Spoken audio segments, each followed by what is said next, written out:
So I think we all know by now that Dragon Ball Sparking Zero hasn't been shattering just the heavens and earth, but like all the records as well. It's one of the fastest selling and most played anime releases of all time, and despite having a few flaws, you can't deny that its solar flare levels of blinding success has become the new benchmark for licensed anime games going forward. But while I'm always down for the tie-in game of the season, I wanted to take a step back and shine a light on some smaller titles that are just trying to do their own thing. So in this video, we'll be exploring the demos for 6 upcoming anime-style games, each from a different genre. We'll be looking at a Souls-like where you eat mud to power up, a poker-based card game where anything goes, and even a visual novel where you need to investigate urban myths, published by none other than Shueisha, the company behind Shonen Jump. So there'll probably be something here for you. And just a heads up, while some of these demos are still available to download from Steam at the time of this video, others have or will be removed as they were only released for a limited time during Steam Next Fest. So I'll leave some more information about this in the pinned comments, and if you want to check these out for yourself, check below. Alright, let's get started.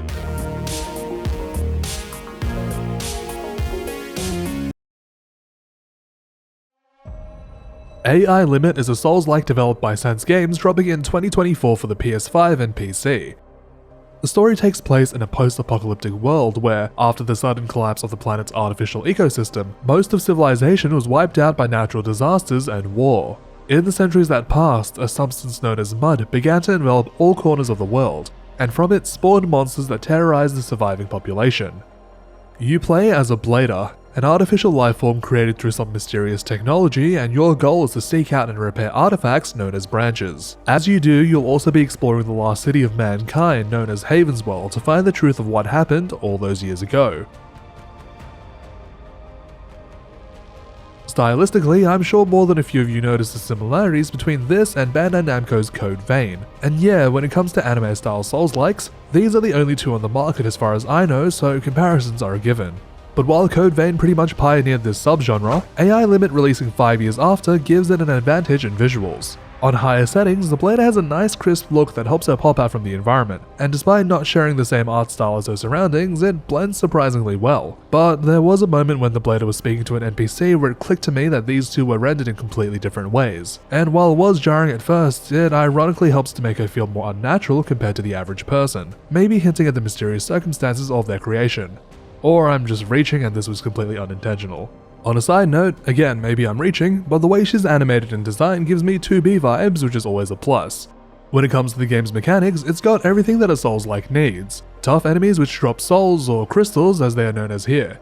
You need to find branches which act like bonfires, letting you respawn and level up, and the classic locked shortcuts that need to be opened from the other side. But there have been a few changes made from the standard formula to help the game be more accessible. Most notably, when you die, you don't drop all of your crystals. Instead, you only lose about a quarter, but the caveat is that you can't pick them back up, so they're gone for good.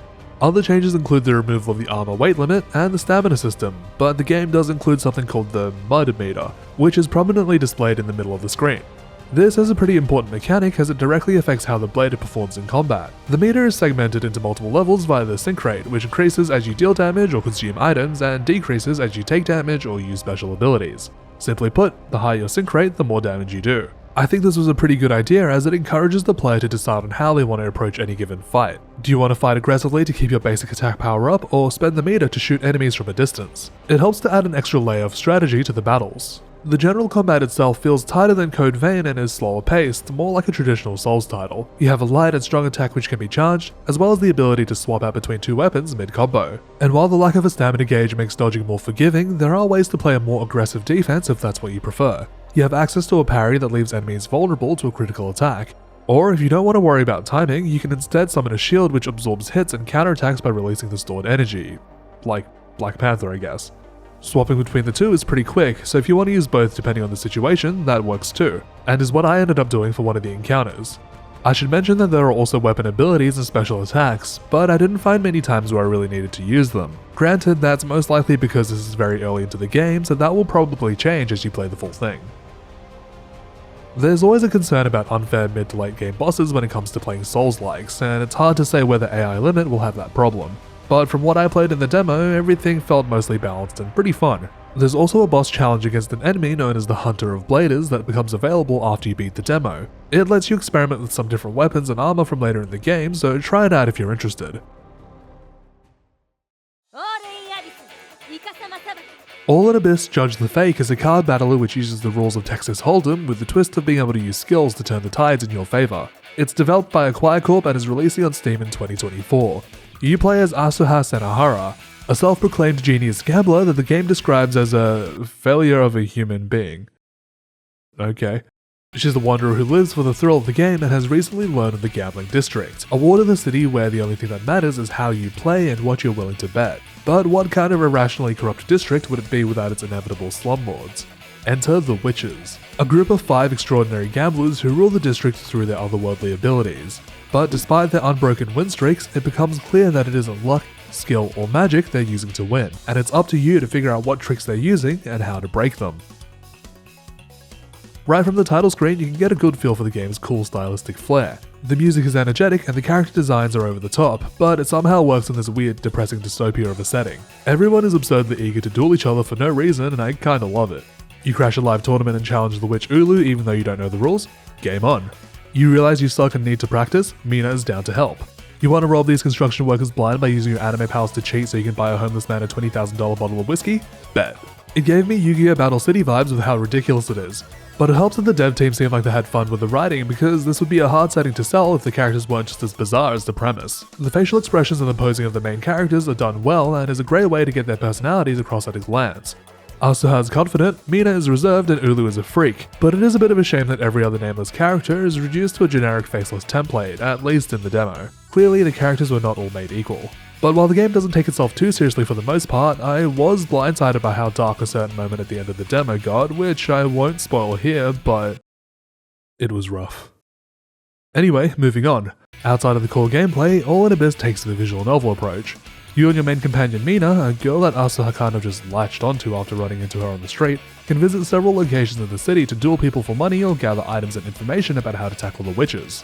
These sections are pretty linear and mostly boil down to fetch quests, but you can set yourself up for failure in the upcoming boss fights if you don't prepare well enough. For example, there's a part towards the end of the demo where you need to get a certain item to counter Ulu, and it's something that you can't win without. I found the character who sells the item, but they wouldn't give it to me, so I just carried on with the story as suggested by the characters. But it turns out, despite the game telling you to forget it and try something else, if you go back immediately to the merchant and try again, they'll just do a complete 180 and give it to you. Which did kind of rub me the wrong way, but it's a visual novel I guess. I did find a few other people on Steam who ran into this problem too, so I guess it wasn't just me being smooth-brained, it was at least like 3 of us. But at least the core gameplay was pretty fun throughout, even if I had to learn a completely new card game. Look, your boy doesn't gamble. It's just Texas Hold'em, but you can cheat, and you essentially have life points, which are represented by the amount of chips you have. But because I barely know how to play it myself, I won't be going into detail with explaining the rules, just check Wikipedia or something. All you need to know is that if you have a stronger hand than your opponent, you'll deal damage equal to the amount of chips that you're betting, which can then also be multiplied by raising the stakes, and your ultimate goal is to reduce your opponent's chips to 0. During these battles, you can activate skills or have various special effects. You can get hints about what cards your opponent might have, force them to play without folding, and even guarantee the card that you need will be drawn next. There are some situations where these abilities won't work, like against certain phases of a boss fight, but when you manage to pull through with a combo of a good hand and well-timed abilities, the dopamine hit is something fierce. I was originally hesitant to include this game in the video because card games generally aren't my thing, unless you count Midnight Suns, and there was a lot of reading. But I pushed through and found it genuinely enjoyable. If you enjoy shows like Kakigarui, you might like this one. The weird cast of characters and the ridiculous premise was pretty fun to dive into, even if I'm slightly traumatized by the ending.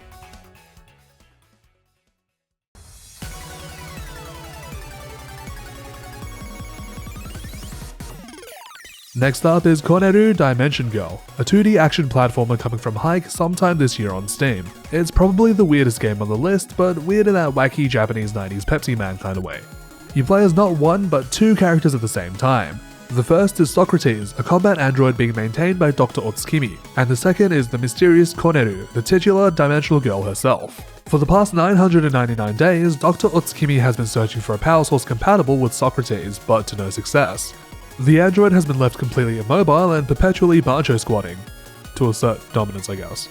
That is until the day of the 1000th attempt, when Coneru, attempting a dimensional jump from her world to Earth, accidentally ends up inhabiting Socrates instead of her target of a nearby cat. But as luck would have it, Coneru's presence is the exact thing needed to power the combat android. And as the Doctor attempts to make sense of what's unfolding before him, he gets an urgent call about the mayor who has been captured by aliens from the Hate Fruit Company. I told you this was weird. Determined to rescue the mayor and do some sightseeing of Earth along the way, Coneru and Socrates embark on a date through Shinjuku to save the day. Everything about Coneru Dimension Girl feels like a fever dream. Right off the bat, you have an over-the-top neon aesthetic of this bizarre Shinjuku, followed by a casual conversation with a quote-unquote ordinary crow, and all the enemies you face along the way feel like extras out of a Japanese game show, complete with random one-liners when you beat them. It's got a fun and quirky energy to it, which is made all the better with the music, which sounds like something out of an arcade rhythm game like Mai Mai. All of this is tied together with a streamer-style interface of Coneru reacting to how you're playing, emulating the look of a VTuber.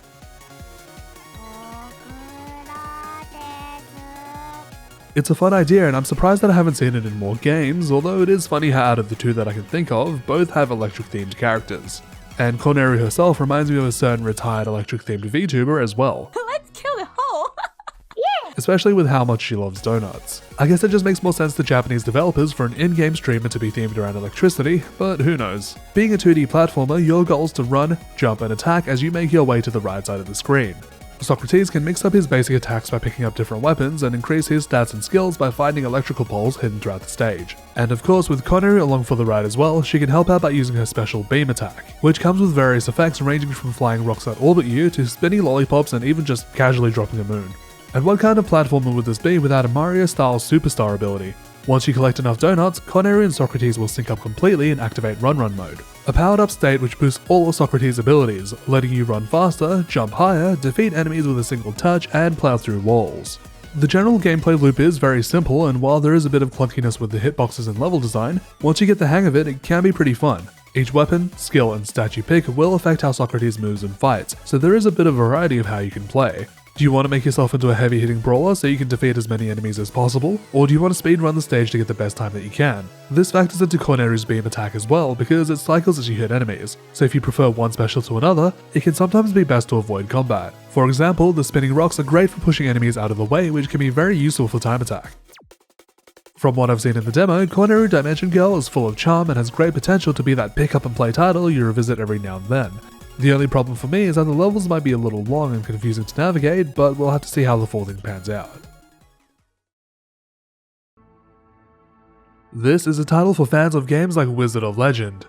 Cursebane is a katana action roguelike developed by Flyway Games for Steam, which I can only describe as Virgil in Diablo. It doesn't have a release date yet from what I can tell, but the dev team have been updating the demo since September. You play as the Resolver, someone known to the local villagers as the white-haired, blue-cloaked warrior with the fastest blade in the world. Your mission is to journey through the ever-changing Forest of Fate to confront the curse that plagues the villagers, the same curse that stole your powers and memory.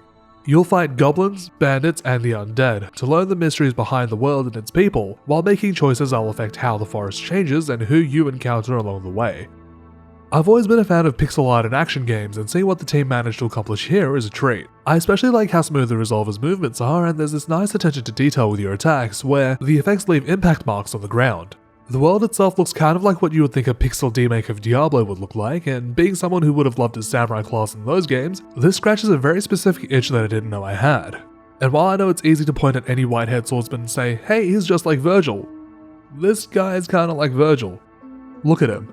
But of course the game doesn't have the combat depth that DMC does, and it's not trying to. Even so, Cursebane's fast and flashy gameplay is still very satisfying to pull off, especially if you decide to make things more difficult by choosing to go up against tougher enemies. Like other roguelikes, Cursebane has procedurally generated levels and different power-ups that you can choose from during a run, and of course, they reset every time you die. You can enhance your weapon with various elements that'll have different effects like ice slowing down your enemies, or lightning bouncing bolts of electricity between mobs. And once you die for the first time, you'll be brought back to your house, where you can then check your game's overall progress, increase stats, or equip different relics and swords to better suit your playstyle. I decided to go with the light blade paired with lightning and ice abilities because it kind of breaks the game. Another aspect of Cursebane is that your choices seamlessly alter your journey, and of course the idea of player decisions impacting gameplay in a roguelike isn't exactly something new, but I feel like they do have more of an impact on how any given run plays out here. For example, you'll come across parchments or maps that give you information on what enemies are in the area, and if you, let's say, choose to pursue the Lava Goblin faction and defeat their king, then their rivals, the Forest Goblins, will become more powerful due to the new power imbalance. There's also this other choice that you can make further in the run during an event where you need to protect some soldiers. You can either sacrifice some health to delay the enemies, which will give the soldiers more time to recruit fighters for the battle, or you can choose to leave it as is, and try to tackle the incoming waves with fewer numbers.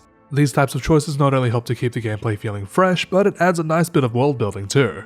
Speaking of, the general gameplay feel is pretty good, with the only caveat being that it can sometimes feel a little slippery, especially while sprinting. Surprisingly, I didn't have any issues keeping track of the main character or enemies, except for one moment where I was swarmed by the undead, but that's more on me. It's fun to try out different combinations of abilities to see how quickly you can shred through mobs and bosses alike, and add in the surge mode, which is pretty much a bunkai, and you've got a fun gameplay loop. While I was initially skeptical that the branching choices wouldn't be anything more than surface level, I ended up leaving this one pretty satisfied. Light spoilers, but I encountered some unique bosses who are actual characters, complete with portraits and dialogue in one of my runs, that I hadn't seen before, which was a nice surprise. If the devs can keep up this level of detail and care throughout the full game, then I think this has a pretty good chance of becoming a fan favorite. Giant Robot Fighting Game. What more do I need to say? Iron Saga Vs is a 2D fighter featuring super deformed mecha developed by Game Duchy and is planned to be released on Steam this year. It's a spin-off to the Iron Saga series and features original and collaborated mecha like Mazinger Z. The full game will include a story mode which sees a world which recently regained peace be shaken up once more when a threat known as the Mimicry Mecha suddenly appears. It has the ability to adapt and evolve rapidly to match any and all opponents. Along with this, the game will feature something they call an anthropomorphic AI system, which it has rollback netcode. We love rollback netcode in this house. Now, I'm not normally a huge fan of super deformed mecha, but I think it works pretty well here, and considering the amount of detail some of these designs normally have, I think they made the right choice using this art style as far as the budget is concerned. The animations are very sleek and there's a nice amount of hit stop and punchiness to the attacks, which makes the game feel good to play. But the only problem that I had with the presentation is with the super moves. When you activate one, the camera cuts in with a close-up cinematic on the mechs, and maybe it's just me, but I feel like it was a little hard to tell what was happening with how zoomed in these sequences are. But besides that, the characters all look pretty cool.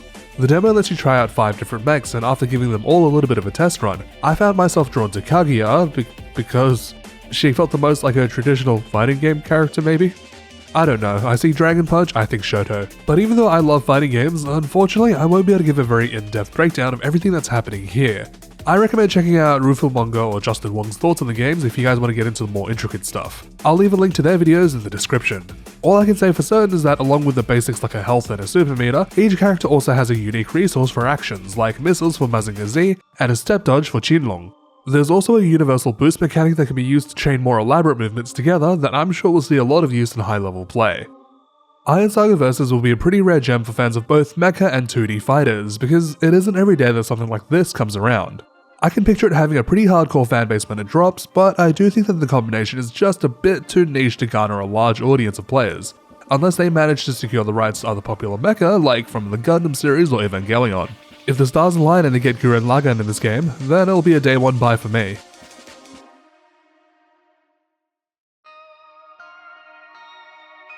The last game on the list is probably the one I'm looking forward to the most. Urban Myth Dissolution Center is a visual novel exploring the world of the supernatural developed by Hakka Babunko and published by Shonen Jump's very own Shueisha Games. Unlike the rest of the titles I've mentioned so far, this is releasing in 2025 on the most platforms, being Steam, PS5 and the Switch. The title's Steam page refers to it as an episodic digital mystery adventure, but I'm not sure if this means that the game will be released in parts, or if the full release will just be separated into chapters. You play as the delightful Gooba Azami Fukurai, a college student attuned to the supernatural who has found herself seeing strange things ever since birth. Determined to find answers, she seeks out a detective agency specializing in the unknown, and it's there where she meets its director, Ayumu Meguriya, an unusual man bound to a wheelchair who seems to know everything about Azami and the problems that haunt her. After a brief conversation between the two, he gives her a pair of peculiar glasses, and after she puts them on,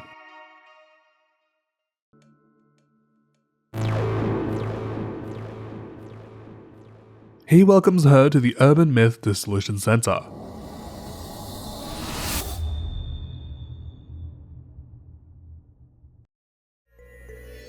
From here, Azami manages to stumble her way into becoming the center's newest team member, and is tasked to unravel the mysteries behind a string of supernatural occurrences by using her gifts and following the guidance of the center director and her senior team member, Jasmine.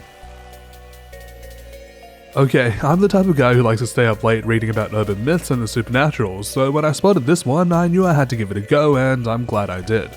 From my hour and a half to 2 hours in the demo, I can already tell that this game is going to be something special. It walks the line between eerie and intriguing very well and just oozes with charm and personality. Visually, the designs are simple but memorable, and the pixel art that brings them to life is expressive. While limited, the animation succeeds in clearly communicating the personality of these characters at a glance. From the awkward yet bubbly Azumi, to the mysterious and aloof Meguria, and the uninterested Jasmine. These three are a great example of doing more with less. I also adore the creative use of the game's limited color palette. Seeing a figure painted in red when you inhabit a world of blue makes it feel all the more unnatural, like your brain is telling you that what you're seeing shouldn't be possible. It helps to strengthen the feeling of uneasiness for the situations Azumi finds herself in. And these scenes are greatly enhanced by the atmospheric soundtrack that changes to match each moment perfectly. Whether you're exploring the library of the center, looking for clues using social media, or investigating the scene of the anomaly itself, the game has a track ready which sounds like it could fit in with an Ace Attorney game. The Urban Myth Dissolution Center is a detective agency of sorts, so you'll be doing a lot of inspecting items and talking to various characters to gather clues. And this is where the glasses that the director gave Azumi come in. Each area in the game has two modes, a normal version and another seen through Azumi's clairvoyance enhanced by the glasses. Here she can see figures described as echoes of the past, so while they might look like ghosts, they're more like memories of the space she's in. This mechanic also comes into play during the segments where you need to check your social media to see how the general public is reacting to a particular anomaly. Occasionally you'll see keywords shake while scrolling through the timeline, and wearing the glasses will let you take those words and search them to find related posts. Once you have enough information, you'll need to put it all together in your journal to make sense of the situation. And as you get closer to the truth, you'll be able to identify just what kind of urban myth you're dealing with, but just because you know what it is doesn't mean the problem will go away. If any of this seems interesting to you, I definitely recommend checking the game out for yourself. I chose not to talk about a lot of the story elements because I honestly think it's best to go in knowing as little as possible. Everything just clicks, you get a real sense that this is a product of the development team's unified vision, and I'm excited to see how it all turns out. Like I said before, I'm really looking forward to this one, so I might cover the full thing in the future. And that's 6 AA anime games releasing soon. I hope you found something here to look forward to, or if you're watching this video after these are all out, maybe you've got a few new games to throw onto the wishlist. Let me know which one you're interested in the most, and for those of you who stuck around this long, comment with an ogre emoji to confuse everyone else who didn't. Like if you liked it, subscribe if you're new. This has been Combo Trigger, but until next time, take care.